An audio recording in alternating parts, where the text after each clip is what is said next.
Hello everyone, today topic is types of adsorption. Last topic में हमने बात की थी आपसे एडजॉर्प्शन के बारे में, और वहाँ हमने बात की आपसे एब्जॉर्प्शन में क्या डिफरेंस होता है उसकी बात हो गई थी।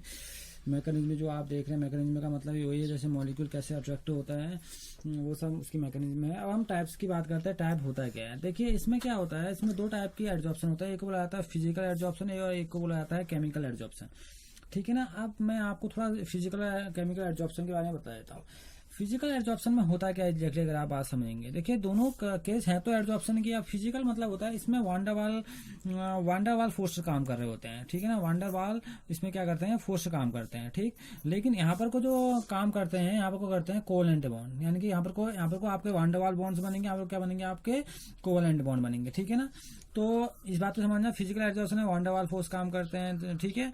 और दूसरी बात ये है, ये प्रोसेस क्या होती है, रिवर्सिबल होती है। अगर एक बार सपोज के लिए प्रोसेस हो गई तो आप इसको फिर से क्या करते हैं, रिवर्स करा सकते हैं। लेकिन ये प्रोसेस क्या होती है, इरिवर्सिबल होती है। इसको आप अगर एक बार केमी एब्जॉर्प्शन हो गया एडजॉर्प्शन, तो वो दोबारा आपका क्या होगा, रिवर्स नहीं होता। ठीक है।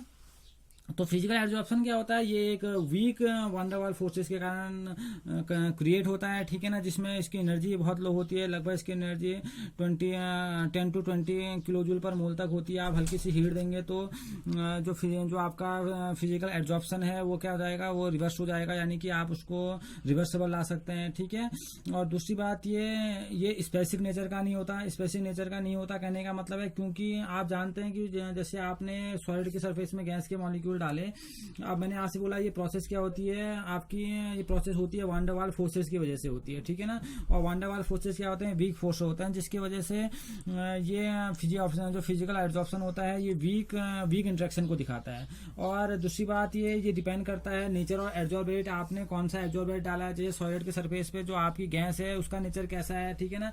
और यहाँ पर कोई एक शब्द निकल के आएगा जिसे हम बोलते हैं क्रिटिकल, जो आपने सुना भी होगा इसका नाम, इसका हम बोलते हैं इसको क्रिटिकल टेम्परेचर। ठीक है ना। क्रिटिकल टेम्परेचर का एक वर्ड आता है। क्रिटिकल टेम्परेचर का मतलब होता है लिक्विफिकेशन ऑफ गैस। ठीक है ना। जिसके ऊपर कहीं भी गैसें लिक्विफाई नहीं होती हैं, यानी कि इस टेम्परेचर से ऊपर कहीं भी गैसें लिक्विफाई नहीं होंगी। ठीक है ना। और ये बहुत इंपॉर्टेंट बात है, जिस गैस का जितना बड़ा क्रिटिकल टेम्परेचर होगा वो उतनी अधिक क्या होंगी, वो एब्जॉर्ब होंगी, वो सरफेस पे क्या होंगी, एब्जॉर्ब होंगी। जैसे सपोज के लिए आपने यहाँ पर कोई सॉलिड की सरफेस है, आपने जिस गैस को इस सॉलिड के सरफेस में क्या कराना है, एब्जॉर्ब कराना है, कि जो एब्जॉर्बेट का नेचर होना चाहिए। अगर उसका क्रिटिकल टेम्परेचर बहुत हाई है तो यानी कि उसकी एब्जॉर्प्शन की पावर भी बहुत ज्यादा होगी। जैसे सपोज के लिए बोलो SO2 का जो क्रिटिकल टेम्परेचर होता है लगभग 63 के करीबन होता है, तो इसकी जो एब्जॉर्प्शन पावर होती है वो भी बहुत क्या होगी, हाई होगी। ठीक है। क्यों होगी, क्योंकि इसका क्रिटिकल टेम्परेचर क्या है, बहुत ज्यादा हाई होता है। और क्रिटिकल टेम्परेचर कोई बड़ी बात है नहीं। क्रिटिकल टेम्परेचर क्या होता है, जिसके ऊपर कभी भी गैसें क्या होती हैं, लिक्विफाई नहीं हो सकती हैं। ठीक है ना। उसके नीचे सारी गैसेस क्या होती है, लिक्विफाइड होती हैं, यानी कि लिक्विफिकेशन के टर्म में हमने क्लास 11th में भी इस चीज को पढ़ा। और हायर द क्रिटिकल टेम्परेचर, जिस भी गैस का क्रिटिकल टेम्परेचर, जिसका भी क्रिटिकल टेम्परेचर जितना ज्यादा होगा वो उतनी अधिक क्या करेगी, वो सरफेस पे क्या होगी, एब्जॉर्ब होगी। जैसे सल्फर डाइऑक्साइड चारकोल में सबसे ज्यादा क्या होती है, एब्जॉर्ब हो जाती है, क्योंकि उसका क्रिटिकल टेम्परेचर भी हाई होता है। और जिसका जितना लो होगा उसकी एब्जॉर्प्शन की पावर भी उतनी ही कम होती चल जाएगी। मैंने बताया इसके बारे में कि रिवर्सिबल नेचर का होता है, क्योंकि वीक वांडरवाल फोर्सेस काम कर रहे हैं। ये फिजिकल एब्जॉर्प्शन की बात के अंदर आता है। ठीक है ना। तो वीक वांडरवाल फोर्स के काम करने की वजह से भी ये क्या होता है, रिवर्सिबल नेचर का होता है। ठीक है। यानी कि अगर आप इस बात को समझे, आप जानते हैं कि ये प्रोसेस जो होती है हमारी एब्जॉर्प्शन एक्सोथर्मिक प्रोसेस है। ठीक है। अगर आप क्या करेंगे, अगर आप इसका टेम्परेचर इंक्रीज करने की कोशिश करेंगे, क्योंकि इसकी जो एनर्जी होती है लगभग वो 10 to 40 किलो जूल पर मोल तक ही रहती है। अगर आप क्या करेंगे, इसमें टेम्परेचर बढ़ाएंगे तो जो मॉलिक्यूल होंगे वो क्या करेंगे, जो एब्जॉर्बेट होगा वो एब्जॉर्बेंट की सरफेस को छोड़ देगा। यानी कि जैसे आप इसका टेम्परेचर बढ़ाएंगे तो इसकी एब्जॉर्प्शन की पावर डिक्रीज हो जाएगी। क्या समझ रहे हैं ना। क्योंकि जैसे अगर आपने टेम्परेचर बढ़ाया, इसका मतलब हुआ कि मॉलिक्यूल क्या हो गया, अपना स्टेट छोड़ के ऊपर को चले गए, क्योंकि उनके बीच में जो फोर्स था वो क्या हो गया, ब्रेक डाउन हो गया, वो टूट गया। तो अगर आप टेम्परेचर बढ़ाएंगे तो एब्जॉर्प्शन की पावर फिजी एप्सिलॉन में क्या हो जाएगी, कम हो जाएगी। तो आप बोल सकते हैं decrease the absorption power with increase temperature. अगर टेम्परेचर को इंक्रीज करेंगे तो एब्जॉर्प्शन की पावर डिक्रीज हो जाएगी। ये आपने ली चैटर्जियल प्रिंसिपल में भी पढ़ा हुआ है। ठीक है। दूसरी बात होती है सरफेस एरिया। सरफेस एरिया बहुत इजीली चीज है। अगर आप एब्जॉर्बेंट का सरफेस एरिया बढ़ा देंगे, जैसे मैं आपको बोलूँ, आपने एक सॉलिड चारकोल लिया है और एक आपने क्या कर दिया, उसी चारकोल को आपने क्या कर दिया, पीस दिया और उसका सरफेस एरिया आपने बढ़ा दिया।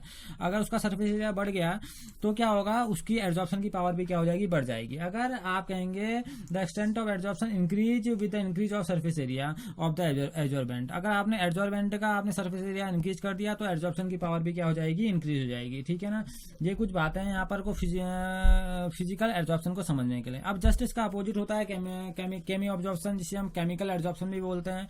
केमिकल एब्जॉर्प्शन कब होता है, जब मॉलिक्यूल में क्या पाया जाता है, यानी कि जो फोर्स ऑफ अट्रैक्शन होता है, जो मैंने आपको कल दिखाया था डायग्राम मैकेनिज्म वाला, कि 3 फोर्स यहाँ लग रहे थे, यहाँ और जो ऊपर को अपने को क्या करता है, इस मॉलिक्यूल को रिटेन करता है। किस बॉन्ड से रिटेन करता है, अगर उसने वंडरवाल फोर्सेस से उसको अट्रैक्ट किया तो फिजिकल एब्जॉर्प्शन है, और अगर उसने कोवेलेंट बॉन्ड से उसको क्या किया, अपने में रिटेन किया, तो उसे हम क्या बोलेंगे, उसे हम केमिकल एब्जॉर्प्शन बोलेंगे। ठीक है ना, अब आप जानते हैं केमिकल बॉन्ड जो होते हैं, यहाँ पे कोवेलेंट बॉन्ड होते हैं, वो स्ट्रॉन्ग बॉन्ड होते हैं। ठीक है ना, तो ये इसके आप क्या बोलेंगे, तो इसका ये कैसे बॉन्ड बनाएंगे, स्ट्रॉन्ग बॉन्ड बनाएंगे। ठीक है ना, इसमें फोर्स ऑफ अट्रैक्शन ज्यादा होगा, तो इसकी एनर्जी भी लगभग क्या हो जाती है, इसकी एनर्जी 80 to 140 किलो जूल पर मोल तक हो जाती है।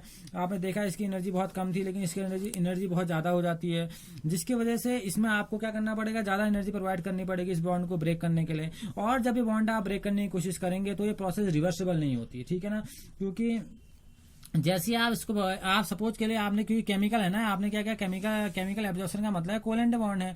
अगर एक बार ये सरफेस छोड़ देंगे, यानी कि एक बार एब्जॉर्बेंट को छोड़ देगा, तो क्या होगा, उनके बीच में बॉन्डिंग जो होगी ब्रेक डाउन हो जाएगी। अब आप दोबारा लाने की कोशिश करेंगे तो कभी भी ये प्रोसेस रिवर्स नहीं होती, तो ये इरिवर्सिबल प्रोसेस है।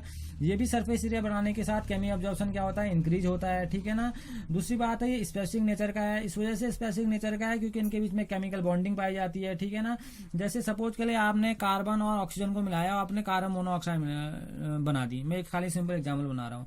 अब आपने सोचा कि चलो हम इसको रिवर्स करते हैं, आप रिवर्स करने की कोशिश करेंगे तो कभी भी आपको रिवर्स करने में आपको ऑक्सीजन और कार्बन मिलना चाहिए था जब आप इसको ब्रेक डाउन करेंगे सरफेस से, तो ऐसा होता नहीं है। आपको CO का मॉलिक्यूल जरूर मिल सकता है, लेकिन आपको ऑक्सीजन और कार्बन उसी रूप में नहीं मिलेगी। इसी वजह से प्रोसेस क्या होती है आपकी, ये आपकी होती है इरिवर्सिबल। ठीक हो गया। और दूसरी बात, इसमें ये केमिकल बॉन्डिंग के कारण होती है। ठीक है ना, इसमें इंथैरेपी ऑफ एब्जॉर्प्शन जो होती है बहुत ज्यादा होती है। आप देख रहे हैं इसकी इंथैरेपी ऑफ एब्जॉर्प्शन बहुत ज्यादा है, इसकी बहुत कम है। ठीक है ना, ये भी एक बहुत बड़ा कारण है। इनके डिफरेंस भी कह सकते हैं आप, इनको एक दूसरे के डिफरेंस भी हो गए। दूसरी बात है, ये एक इंपॉर्टेंट बात है इसमें जो बहुत बार पूछी जाती है, जो केमी एब्जॉर्प्शन होता है वो यूनिमोलिकुलर लेयर बनाता है, यानी कि इसकी एक ही लेयर बन सकती है। जैसे सपोज के लिए आपने, ये आपकी सॉलिड सरफेस है, तो यहाँ पर को सिर्फ एक ही लेयर बनेगी। ठीक है ना, जितना सरफेस एरिया ले सकता है। अगर आप सेकंड लेयर बनाएंगे तो वो लेयर इसमें क्रिएट नहीं होती है, तो ये यूनिमोलिकुलर लेयर होती है। लेकिन ऐसा नहीं होता है इसमें। फिजिकल एब्जॉर्प्शन में क्या होता है, ये मल्टी मॉलिक्यूलर लेयर बनाता है, एक के ऊपर एक भी जा सकते हैं। ठीक है ना, क्योंकि यहाँ पर को बॉन्ड टूटते रहते हैं, और आप जानते हैं वांडरवाल जो फोर्सेस होते हैं वो नेबरिंग मॉलिक्यूल के साथ ही बन जाते हैं, जिसकी वजह से मल्टी मॉलिक्यूलर लेयर के साथ भी काम कर जाता है। लेकिन ये मल्टी मॉलिक्यूलर के साथ काम नहीं करता, ये सिर्फ यूनिमोलिकुलर लेयर ही आपकी बनाता है। ये इनके बीच के डिफरेंस भी हैं। दूसरी बात ये, इसमें एक्टिवेशन एनर्जी बहुत टाइम ऐसा होता है कि इसमें एक्टिवेशन एनर्जी की जरूरत पड़ती है बहुत ज्यादा, लेकिन इसमें एक्टिवेशन एनर्जी की जरूरत नहीं पड़ती है क्योंकि ये वीक फोर्सेस हैं, ये हल्के से में स्टार्ट हो जाते हैं। दूसरी बात है, टेम्परेचर बढ़ाने के साथ ये फोर्सेस क्या हो जाते हैं, ब्रेक हो जाते हैं, लेकिन टेम्परेचर पर इनका ज्यादा इफेक्ट नहीं पड़ता। ठीक है ना, तो आप ये बोल सकते हैं इट इंक्रीज द टेम्परेचर के बढ़ाने के साथ केमी एब्जॉर्प्शन क्या हो जाता है, इंक्रीज हो जाता है। लेकिन अगर आप यहाँ टेम्परेचर बढ़ाएंगे तो फिजिकल एब्जॉर्प्शन क्या हो जाएगा, पूरी तरह से समाप्त हो जाएगा, एंड हो जाएगा उसका। ठीक है, क्योंकि यहाँ पर को जो एब्जॉर्बेंट से एब्जॉर्बेट जुड़ा रहता है, एब्जॉर्बेट का मॉलिक्यूल क्या हो जाएगा, निकल जाएगा। ठीक है ना, तो ये है इनके बीच में डिफरेंस, और ये इसी को हम कहते हैं फिजिकल एब्जॉर्प्शन और केमिकल एब्जॉर्प्शन। ठीक है ना, आप इन्हें घर में देखिए, आपको फिर से समझ में आएगा ये चीजें क्या होती हैं। तो ये है आपका टाइप्स ऑफ एब्जॉर्प्शन। ठीक है ना, अब हम बात करेंगे इसमें जो पहली बार जिसने इसके एब्जॉर्प्शन के बारे में बताया था कि एब्जॉर्प्शन सरफेस में कितना होता है, एक्सटेंट ऑफ एब्जॉर्प्शन के बारे में जिसने बताया था उसे हम बोलते हैं फ्लूइड एब्जॉर्प्शन आइसोथर्म। अब हम डिस्कस करेंगे फ्लूइड एब्जॉर्प्शन आइसोथर्म की। ओके, अब हम बात कर रहे हैं फ्रुनलिच एड्जॉर्प्शन आइसोथर्म। ये आई क्यों, इसके बारे में थोड़ा डिस्कस कर लेते हैं। 1909 पे ये फ्रुनलिच ने एड्जॉर्प्शन आइसोथर्म दी थी। इसने बताया था एक्सटेंट ऑफ एड्जॉर्प्शन कितना होगा सरफेस पे, यानी कि एब्जॉर्बेंट कितना अमाउंट में एब्जॉर्बेट को अपने में क्या कर लेता है, एब्जॉर्ब कर लेता है। इस बात की समझ, यानी कि जैसे आपने सॉलिड लिया, सॉलिड में आप आप क्या कर रहे हैं, गैस क्या कर रहे हैं, इसके ऊपर आप गैस को क्या कर रहे हैं, अट्रैक्ट कर रहे हैं, और कितने अमाउंट में इस चीज को अट्रैक्ट कर सकता है और कितने देर तक अपने में क्या कर सकता है, उसको रोक सकता है। एक्सटेंट ऑफ एब्जॉर्प्शन की बात यहाँ से लाए। तो इसने एक इंपीरिकल रिलेशनशिप दिया था, quantity of gas absorb by unit mass of solid absorbent and pressure at a particular temperature. इसने टेम्परेचर को, पर्टिकुलर टेम्परेचर कहने का मतलब है टेम्परेचर को इसने कांस्टेंट रख दिया, ठीक है ना। और प्रेशर के रेस्पेक्ट में इसने अपनी एक आइसोथर्म दी, जिसको इसने बोला x/m is directly proportional to p⁴ 1/n। ये है इसका प्रिंसिपल। अब मैं बताऊंगा ये कैसे आया है, क्या है, इसको मैं आपको समझा दूंगा, क्योंकि समझना बहुत ज्यादा इंपॉर्टेंट है। देखिए x/m ये directly proportional p⁴ 1/n। x और m क्या है, m है आपका मास ऑफ एब्जॉर्बेंट, जो आपका एब्जॉर्बेंट है उसका मास कितना होगा, और x क्या है, कितना मास क्या हुआ है, यानी कितने एब्जॉर्बेंट कितना क्या हुआ है, एब्जॉर्ब हुआ है एब्जॉर्बेंट में। बात समझना, ठीक है ना। x क्या है, x आपका बात समझना ना। x को हम क्या बोलेंगे, x को हम बोलेंगे जो क्या हो रहा है, एब्जॉर्ब हो रहा है। x आपका क्या है, एब्जॉर्बेट है, एब्जॉर्बेट का मास है, जो क्या हुआ है, एब्जॉर्बेंट में क्या हुआ है, आपका एब्जॉर्ब हुआ है, ठीक है ना। और m क्या है, मास ऑफ एब्जॉर्बेंट है, ये तो मास हो गया एब्जॉर्बेंट का। और ये क्वांटिटी है गैस की, गैस यानी कि क्वांटिटी है एब्जॉर्बेंट की, जो क्या हुआ है, सरफेस पे एब्जॉर्ब हुआ है, ठीक है ना। इसे बोला गया x/m। तो इसे आप बोलेंगे एब्जॉर्बेट की क्वांटिटी, और ये क्या हुआ आपका मास ऑफ एब्जॉर्बेंट, ठीक है ना। तो ये कितना अमाउंट में इससे क्या हुआ होगा, इस एब्जॉर्बेंट में क्या होगा, एब्जॉर्ब हुआ होगा। इसको इसने डायरेक्टली प्रोपोर्शनल बोला था प्रेशर के। अब सिंपल में बताता हूँ ये एक चीज है आई कैसे, इसको मैं समझाता हूँ आपको। प्रिंसिपल तो इसका ये अभी बता दिया मैंने, अब इसको हमने प्रूफ करना है, इसको समझाना है। देखिए इसने क्या लिया, इसने बोला, अब देखिए होता क्या है, इसने बोला mass of absorbent, mass of absorbent को इसने m बोला। अब कितना अमाउंट आपका एब्जॉर्बेंट इसमें क्या हुआ, एब्जॉर्ब हुआ, उसको इसने x/m के फॉर्मूले दे दिया। इसने कहा x/m की जो वैल्यू होगी वो प्रेशर के क्या होगी, डायरेक्टली प्रोपोर्शनल होगी। कि उसने कहा जितना प्रेशर लगाएंगे उतनी अधिक ये क्या होगी, ये गैस क्या होगी, एब्जॉर्बेंट में क्या होगी, डिजॉल्व होगी, यानी कि एब्जॉर्बेंट में क्या होगी, एब्जॉर्ब की जाएगी, ठीक है ना। वो बोलता है, जैसे सपोज के लिए आप एक ग्राफ देखें यहाँ पर को उठा के, जैसे मैंने एक सपोज के लिए बीकर बनाया और उसमें आपने क्या कर दिया, उस बीकर में आपने यहाँ पर को क्या कर रखा है, जैसे सपोज की सरफेस है, आपने क्या कर रहा है, इसमें लगातार प्रेशर लगा रहे हैं। प्रेशर लगाने से क्या हो रहा है, जो मॉलिक्यूल पार्टिकल होंगे वो सरफेस पे क्या होंगे, और ज्यादा एब्जॉर्ब होंगे, क्योंकि प्रेशर का आपने पढ़ा भी है, इसे हम एक रूल और बोलते हैं इफेक्ट ऑफ प्रेशर के क्राइटेरिया से इसने बताया इसको। अगर आप देखेंगे इसे इफेक्ट ऑफ प्रेशर के क्राइटेरिया से, जैसे जैसे आप क्या करेंगे, इसमें इफेक्ट लगाएंगे, जैसे आप देखते हैं ना, हम बोलते हैं लिक्विफाइड पेट्रोलियम गैस, तो हम क्या करते हैं, उसमें लगातार उसको प्रेशर करते हैं, और प्रेशर करने के बाद क्या करते हैं, गैस से प्रेशर करने के बाद आप देखते हैं हम बोलते हैं एलपीजी, जो हमारे अंदर होता है, यानी कि प्रेशर को क्या करती है, गैसेस क्या करती है, फॉलो करती है। तो उसने क्या किया, सॉलिड के सरफेस पे अगर गैस है तो उसने क्या किया, लगातार क्या करे, उसको क्या किया, इसने उसको प्रेशराइज किया, उसको प्रेशराइज करते रहा। तो उसने ये देखा कि प्रेशर के बढ़ने के साथ साथ जो एब्जॉर्बेट के मॉलिक्यूल होंगे, एब्जॉर्बेट आप समझना, एब्जॉर्बेट को मैं सॉलिड बोल दे रहा हूं, जो सॉलिड के मॉलिक्यूल होंगे सॉल्वेंट में, यानी कि उसमें पूरी तरह से क्या हो रहे होंगे, एब्जॉर्ब हो रहे होंगे, ठीक है ना। यानी कि एक्सटेंट ऑफ एब्जॉर्प्शन प्रेशर के बढ़ने के साथ क्या हो रहा है, बढ़ रहा है। अभी हमने बात की थी, अगर क्रिटिकल टेम्परेचर बढ़ेगा तो वहां पर को क्या होगा, एक्सटेंट ऑफ एब्जॉर्प्शन बढ़ेगा। वैसी बात यहाँ पर आएगा, प्रेशर बढ़ेगा, क्योंकि आप लगातार प्रेशर करेंगे तो मॉलिक्यूल क्या आएंगे, वो उस सरफेस पे क्या होंगे, बहुत ज्यादा क्या होने की कोशिश करेंगे, एब्जॉर्ब होने की कोशिश करेंगे, ठीक है ना। वो जल्दी क्या होंगे, उसमें एब्जॉर्ब होंगे। तो अब यहाँ पर कुछ ने क्या बताया था, अब देखो इसने एक ग्राफ बनाया, इस ग्राफ को ये ग्राफ समझ में आ जाएगा तो बहुत बड़ी चीज है। तो इसने क्या बोला, एक ग्राफ बनाया, इसने ग्राफ अब कैसे बनाया, इसने ग्राफ लिया, प्रेशर यहाँ ले लिया और x/m यहाँ ले लिया, ठीक है ना। अब इसने प्रेशर आपको x डायरेक्शन में ले रखा है, x/m यहाँ ले लिया इसने। तो उसने क्या देखा, इसने ये देखा जब हम प्रेशर बढ़ा रहे हैं तो ग्राफ कुछ ऐसे बढ़ते बढ़ते ऐसे हो रहा है। तो देखिए इसने बोला जब प्रेशर यहाँ पर को लो है, यहाँ पर को लो प्रेशर की बात है, तो धीरे धीरे क्या हो रहा है, x/m की वैल्यू भी धीरे धीरे बढ़ रही है, ठीक है ना। अब यहाँ पर को इसने ये लो प्रेशर का केस आ गया, ठीक है ना। अब यहाँ पर को एक प्रेशर है, अब यहाँ पर को अगर आप ग्राफ देखेंगे, यहाँ पर को एक ग्राफ क्या हो गया, कांस्टेंट हो गया। देखिए यहाँ पर तक ग्राफ बढ़ा, यहाँ तक बढ़ा, यहाँ तक बढ़ा, यहाँ तक बढ़ा, यहाँ तक बढ़ा। क्योंकि यहाँ तक क्या मिला उसको, सरफेस मिला। अब जितना सरफेस होगा गैस उतनी तो एब्जॉर्ब होगी सॉलिड सरफेस पे, क्योंकि अब सरफेस होगी नहीं तो अब गैसें कहाँ एब्जॉर्ब होंगी। अब जितना सरफेस था उतनी एब्जॉर्ब हुई, अब सरफेस ही नहीं है, सरफेस पूरी तरह भर चुका है, तो अब क्या होगा वहां पर को अब इफेक्ट ऑफ प्रेशर क्या हो जाएगा, जीरो हो जाएगा। यानी कि यहाँ पर को जो आपका गैस का प्रेशर है x/m का जो है वो डायरेक्टली प्रोपोर्शनल होगा p टू दी पावर 0। अब यहाँ पर को प्रेशर की पावर क्या होगी, 0, यानी कि गैस का कोई भी प्रभाव नहीं पड़ रहा है, प्रेशर का इस पर कोई भी प्रभाव नहीं पड़ रहा। क्यों? क्योंकि अब क्या हो गया है, यहाँ पर को एक्सटेंट ऑफ एब्जॉर्प्शन क्या हो गया, प्रेशर से इंडिपेंडेंट हो गया है। आप देख रहे हैं ना, एक्सटेंट ऑफ एब्जॉर्प्शन क्या है, वो प्रेशर से इंडिपेंडेंट है। क्योंकि यहाँ तक क्या सरफेस था, सरफेस तक आते आते आते इसने, जैसे इसे हम कहेंगे इसे लो एरिया है, ये इसका इंटरमीडिएट है, और ये क्या इसका हाई एरिया है। जो हाई प्रेशर के एरिया वाले में क्या देखा आपने, जब प्रेशर आपने हाई करते रहे तो हाई प्रेशर में क्या हुआ कि हाई प्रेशर मतलब बहुत ज्यादा प्रेशर हो गया, उसका उसमें एब्जॉर्प्शन की पावर क्या होगी, यानी कि कांस्टेंट ग्राफ हो गया। अब जाके आप सोचिए कि अगर आप इसमें लगातार प्रेशर करेंगे, बहुत ज्यादा प्रेशर कर देंगे, तो एक सैचुरेशन की स्टेट आ जाएगी। सैचुरेशन यानी कि इक्विलिब्रियम की स्टेट आ जाएगी, जहां पर को इसको मैं बोल देता हूँ पीएस, जहां पर को rate of absorption rate of desorption के बराबर हो जाएगा। रेट ऑफ एब्जॉर्प्शन किसके बराबर हो जाएगा, रेट ऑफ डिसॉर्प्शन के बराबर हो जाएगा। इसका मतलब है यहां पर को प्रेशर का, इसके आगे को प्रेशर का कोई भी इफेक्ट नहीं पड़ता। यानी कि हाई प्रेशर के लिए एक्सटेंट ऑफ एब्जॉर्प्शन क्या हो जाती है, इंडिपेंडेंट हो जाती है प्रेशर से, ठीक है ना। अब देखिए कैसे हो जाती है, अगर आप इसे खोलेंगे तो हम बोलेंगे x/m, प्रोपोर्शनलिटी का साइन हटाएंगे तो क्या आएगा। अब p टू दी पावर 0 को क्या बोलते हैं, यहाँ पर को p टू दी पावर 0 की वैल्यू होती है 1, तो यहाँ पर k की वैल्यू 1 हो गई। तो देखिए प्रेशर से इंडिपेंडेंट हो गया, नहीं हो गया। तो आप बोलेंगे यहाँ पर एक्सटेंट ऑफ जो एब्जॉर्प्शन है वो क्या हो गया, कांस्टेंट ग्राफ बना देता आगे की ओर, यानी कि ये इंडिपेंडेंट हो गया। लेकिन यहाँ पर वो वैल्यू क्या होगी, x/m, ये directly proportional p to the power 1। यहाँ पर 1 से स्टार्ट होगा, क्योंकि धीरे धीरे 1 से हमने स्टार्ट किया है। और यहाँ पर को क्या होता है, यहाँ पर को इंटरमीडिएट की स्टेट को बताता है, कहता है x/m is directly proportional to p to the power 1/n।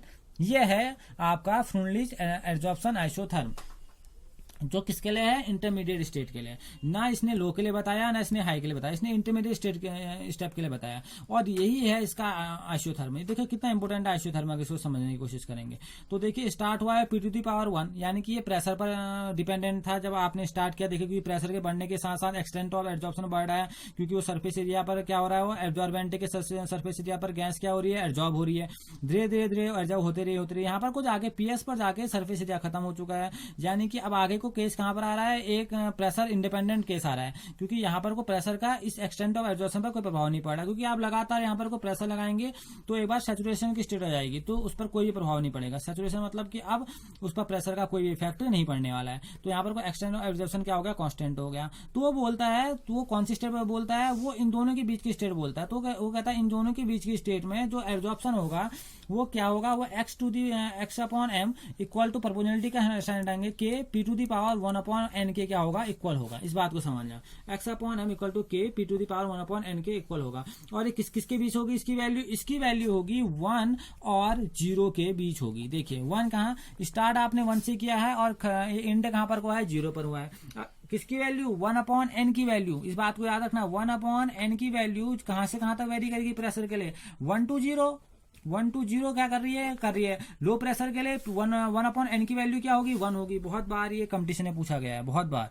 1/n की वैल्यू क्या होगी, लो प्रेशर के लिए कितनी होगी, 1 होगी। और हाई प्रेशर के लिए कितनी होगी, 0। 1/n की वैल्यू, लेकिन n की वैल्यू ऐसी नहीं होगी। अब n की वैल्यू अगर आप रखेंगे लो प्रेशर के लिए यहाँ पर, तो देखिए n की वैल्यू लो प्रेशर के लिए रखेंगे तो क्या होगी, 1/1 कितना हो गया, बोलिए। लो प्रेशर के लिए अगर मैं लो प्रेशर की बात कर रहा हूं तो लो प्रेशर के लिए 1/n की वैल्यू क्या होगी, 1/1 हो गई। लेकिन अगर यहां पर को हम क्या रखेंगे, 1/n की जगह क्या रखेंगे, 0 रखेंगे।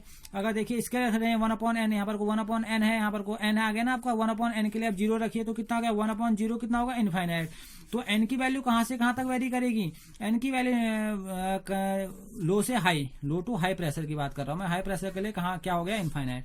तो देखिए इसकी वैल्यू, n की वैल्यू कहां से कहां तक वेरी कर रही है, n की वैल्यू वेरी कर रही है कितने, 1 to इनफाइनाइट। n की वैल्यू वेरी कर रही है 1 to इनफाइनाइट। लो में कितना है, 1 है, और हाई में कितना है, ये इनफाइनाइट। क्योंकि हाई यही तो होगा इसका, क्योंकि इसके बाद तो प्रेशर का कोई भी इफेक्ट नहीं है। यानी कि मैक्सिमम प्रेशर पर जो इसका एब्जॉर्बेंट जो एक जितनी गैस एब्जॉर्ब होगी वो किसके इक्वल होनी चाहिए, वो इसके इक्वल होनी चाहिए, p to the power 1/n, ठीक है ना। क्योंकि इससे आगे तो क्या हो जाता है, प्रेशर से फ्री हो जाता है, प्रेशर से इंडिपेंडेंट हो जाता है। तो ये मैक्सिमम केस किसने बताया था, फ्रुनलिच ने बताया था। तो इंडिपेंडेंट हो गया। यहाँ पर देखिए 1/n की वैल्यू क्या है, लो प्रेशर के लिए कितनी है, 1 to 0, 1 to 0। 1/n की वैल्यू जो आपने 1/n लिखा है, इसकी वैल्यू क्या है, 1 to 0। और जो सेकंड आपका केस है, कौन सा वाला केस जिसको हम कह रहे हैं ये एन की वैल्यू कितनी होगी, फिर एन की वैल्यू बहुत बार कंपटीशन पूछ जाती है, एन की वैल्यू क्या होगी, एन की वैल्यू आपकी होगी, देखिए निकाल के देखिए, आप यहाँ पर को रखेंगे एन की वैल्यू 1/n में लो प्रेशर के 1 रखेंगे तो कितना आ गया 1, लो प्रेशर है 1 आ गया, एन एन कितना हो गया 1 हो गया। अगर यहाँ पर कोई 0 रख देंगे तो इनफाइनाइट, तो एन की वैल्यू कहाँ से कहाँ तक वेरी करती है 1 to इनफाइनाइट, और 1/n की वैल्यू वेरी करती है 1 to 0। ये थे आपके फ्लूइड एड्सॉर्प्शन आइसोथर्मल। तो उसने बताया था एक्सटेंट ऑफ एड्सॉर्प्शन क्या होगा, ठीक है ना। तो इक्वेशन क्या निकल के आई, हमारी इक्वेशन निकल के आई है x/m equal to k P to the power 1/n। ये है फ्लूइड की क्या, फ्लूइड की एड्सॉर्प्शन आइसोथर्मल। अगर इसको आपने और समझना है तो इसको क्या करिए, इसका लॉग ले लीजिए आप। लॉग ले लेंगे तो क्या होगा, log x/m equal to log के P to the power 1/n, ठीक है ना। इसका लॉग ले रहे हैं आप। अब लॉग x/m तो ऐसा ही रहा, ठीक है। अब m इंटू एन क्या होता है, लॉग m इंटू एन जो होता है हमारा क्या होता है लॉग m प्लस एन। तो यहाँ पर वो क्या हो जाएगा log k plus log p to the power 1/n, क्योंकि लॉग क्या होता है आपका, लॉग आप जानते हैं लॉग m इंटू एन, ये आपका m हो गया, ये क्या हो गया n हो गया, लॉग m इंटू एन क्या हो गया आपका, इसे हम बोलते हैं log m plus log n, ठीक है ना। ये आ गया। अब m लॉग n, यहाँ पर कोई एक चीज और आ रही देखो, P to the power 1/n हम बोलते हैं log m to the power n, क्या होता है n लॉग m। तो अब इसे थोड़ा और सही कर दो, log x/m equal to log k plus 1/n log p, ठीक है ना। ये आ गया। अब आप देखिए, अगर हम इसका मैथमेटिकली हम इसका एम्पिरिकल फॉर्मूला, तो इसने मैथमेटिकली एम्पिरिकल फॉर्मूला दिया है, तो अगर हम इसको समझेंगे तो हम इसको, अब हम इसका कंपेरिजन किसके साथ करते हैं, हम करते हैं लाइन की इक्वेशन के साथ, y equal to c plus m x से प्लस सी के नाम से भी आपने सी प्लस एम एक्स से बोलते हैं। अगर कंपेरिजन करेंगे तो y में क्या है लॉग, इसका ग्राफ बना लीजिए। अब आपको ग्राफ यहां से बनाना इजी हो जाएगा। देखो x डायरेक्शन में क्या है, इस बात को समझिए, x डायरेक्शन में क्या है आपका, देखो y डायरेक्शन में क्या है आपका, इसे हम y कहते हैं, इसे x कहते हैं। y डायरेक्शन में क्या है आपका लॉग x/m, ये आपका y डायरेक्शन में है, ठीक हो गया। x डायरेक्शन में क्या है आपका लॉग p, इसको डाल दो यहाँ, ये आपका x डायरेक्शन में हो गया, देखो लॉग p। m की वैल्यू आपकी क्या है यहाँ पर को 1/n, ठीक है, जो आपका टेंजेंट आता है। और c की वैल्यू क्या है लॉग के, c यानी कांस्टेंट। तो आपका ग्राफ कुछ ऐसा होगा, क्योंकि इंटरमीडिएट से स्टार्ट हो रहा है तो इसका ग्राफ ऐसा आएगा। आगे को आपने डॉट डॉट दिखाया होगा, जो डॉट डॉट वाला पार्ट है आपका, ये पार्ट ही डॉट डॉट वाला, ये आपका पार्ट हम बोलते हैं, इसे बोलते हैं हम लॉग के, जो आपका क्या है कांस्टेंट है, आपको दिख ही रहा है ये कांस्टेंट के बराबर है। तो लॉग के क्या होता है कांस्टेंट, वेरी नहीं करता। हमारा काम कहाँ से स्टार्ट होता है, यहाँ से, क्योंकि ये किस स्टेप को बताता है, ये बताता है इंटरमीडिएट स्टेप को। तो इसको इस स्लोप को हम क्या कहते हैं, इस स्लोप को हम कहते हैं 1/n, ये m, इस स्लोप को बोलते हैं हम 1/n, ठीक है ना, बात समझ आया ना। तो आप इजीली इसको देख के आप इजीली इसका ग्राफ भी क्या कर सकते हैं, बना सकते हैं, ठीक है ना।